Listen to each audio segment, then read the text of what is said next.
Всем привет! Меня зовут Наташа, рада вас видеть на своем канале. Здесь на YouTube я делюсь с вами всем тем, что я шила для себя и для своей семьи. А также у меня есть Instagram, где вы можете посмотреть поближе мои работы. Я шью детский текстиль на заказ, комплекты на выписку и на прогулку. Также есть у меня обучающие видеоуроки и выкройки. С ними вы можете ознакомиться в профиле Николаева School. А в этом видео я покажу, как я упаковываю гнездышки и отправляю их заказчику. В данном видео здесь гнездышко, оно сшито из хлопка 100% сатин. Гнездышки я шью двусторонние, так интереснее заказчику, да и мне тоже интереснее так его шить. То есть можно использовать на обе стороны, на светлую, и либо вывернуть вот таким образом. Гнездышки все плотно набиты, хорошо наполняем холофайбером. Кстати, такое гнездышко мы шили с вами на YouTube. Есть бесплатное видео, вы можете посмотреть. Или можно сшить такое гнездышко с дополнением с кружевом, с хлопковым широким бантиком. Это видео уже платное, вы можете его приобрести у меня. Там более детально я рассказываю все размеры и нюансы.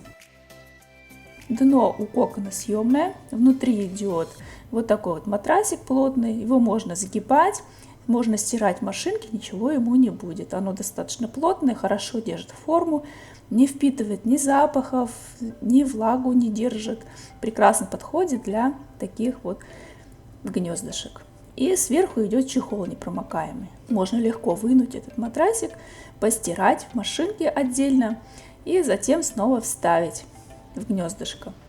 Съемное дно я также рекомендую сшить и вам, если вы еще не шьете со съемным дном, потому что так гораздо удобнее помещать гнездышко в стиральную машинку.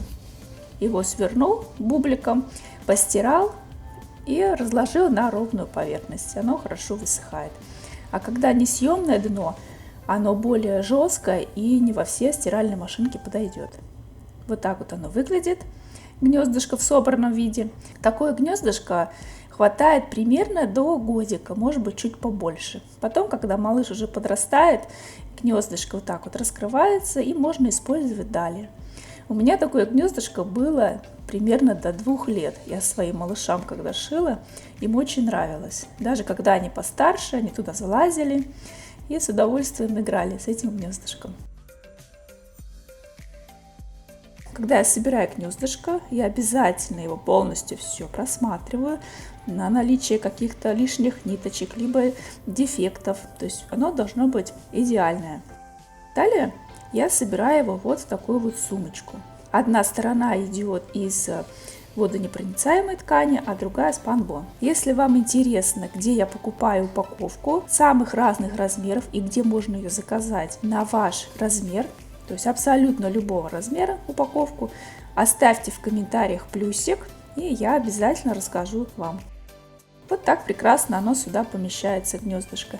Затем, если это одно гнездышко, мне нужно его только отправить, я беру почтовый пакет, самый большой. Ну, естественно, я их покупаю не на Почте России, потому что там стоимость гораздо выше. Опять же, если вам интересно, где я покупаю упаковку и такие вот почтовые пакеты, коробки, оставляйте в комментариях плюсик, либо другой, любой комментарий, если вам интересен этот вопрос, и я, конечно, расскажу.